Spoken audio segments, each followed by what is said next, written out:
وعلیکم ورحمۃ اللہ وبرکاتہ۔ آج کا ہمارا سبق اسم مفعول کے بارے میں ہے۔ اسم مفعول وہ اسم مشتق ہے جو اس ذات پر دلالت کرے جس پر کام واقع ہو۔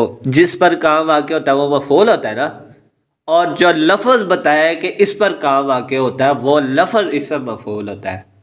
پھر سنیں، جس پر کام واقع ہو وہ تو ہو گیا مفعول، اور جو بتائے کہ اس پر کام واقع ہوا ہے، مثال کے طور پر کو بتائے کہ اس کو مار پڑی ہے، تو وہ لفظ، وہ دلالت کرنے والا لفظ اسم مفعول ہوگا۔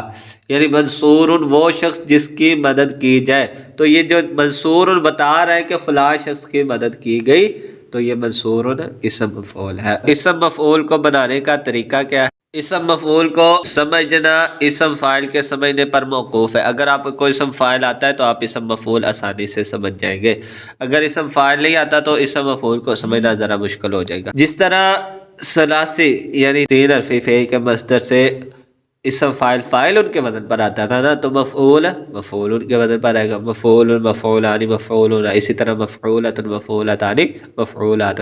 جیسے فتح یہ تین حرفی ہے تو اس کے مصدر سے بنے گا الفتح سے مفتوح مفتوح، سمع سمع کے مصدر سے بنے گا مسموع۔ اگر فعل تین حرفوں سے زائد، اگر فعل تین حرفوں سے زائد یعنی ثلاثی غیر ثلاثی مجرد، چاہے رباعی ہو چاہے ثلاثی مزید جو بھی ہو، اس کے فعل مضارع مجہول سے اس طرح بنتا ہے کہ علامت مضارع کو حذف کر کے میم مضموم لگا دیں اور آخر میں تنوین دے دیں۔ اسم فاعل مضارع معلوم سے بنتا ہے اور اسم مفعول مضارع مجہول سے بنتا ہے۔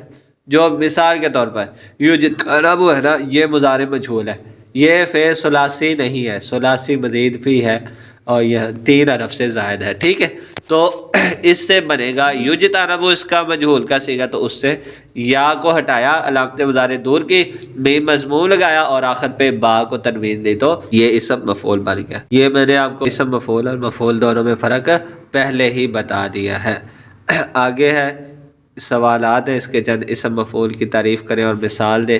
ثلاثی مجرد سے اسم مفعول کس وزن پر آتا ہے، مثال ذکر کریں۔ یہ چند سوالات ہیں۔ پانچواں سوال دیکھیں، دیے ہوئے نمونے کے مطابق اسم مفعول بنائے اور معنی بھی لکھیں۔ فاتحہ کا معنی نہ کھولنا، تو فاتح آپ دیکھیں تین حرفیہ ہے یا زیادہ ہے؟ تین حرفیہ تو اسم مفعول ہے، مفعول ان کے وزن پر آئے گا، آسان سی بات ہے۔ اور اگر تین حرفی نہ ہوا تو اس کی علامت مضارع کو گرا کر آپ اس کی جگہ، جیسے دیکھیں نیچے لکھا ہوا ہے فعل مضارع مجہول یجتنب، معنی ہے وہ اجتناب کیا جاتا ہے، تو مجتنبن اس سے بنا ہے، علامت مضارع کو دور کیا، اس کی جگہ میم مضموم لگایا اور آخر پہ تنوین دی، تو اجتناب کیا ہوا۔ اسی طرح آپ اعتماد کیا ہوا، اس طرح ڈرایا ہوا، نکالا ہوا، یہ سارے معنی آپ بنائیں گے اسم مفعول بنا کر۔ درج ذیل افعال سے اسم مفعول کی مکمل گردان کیجیے۔ معروف مفعول کے وزن پر مفعول مفعولان مفعولون مفعولۃ مفعولتان مفعولات، اسی طرح معروف معروفان معروفون معروفۃ معروفتان معروفات، اسی طرح مستخرج مستخرجان مستخرجون مستخرجۃ مستخرجتان۔ درج ذیل کی عربی بنائیں، چھوڑی ہوئی کئی عورتیں یعنی زیادہ عورتیں، تو یہ صیغہ جمع مؤنث کا آخری صیغہ ہے۔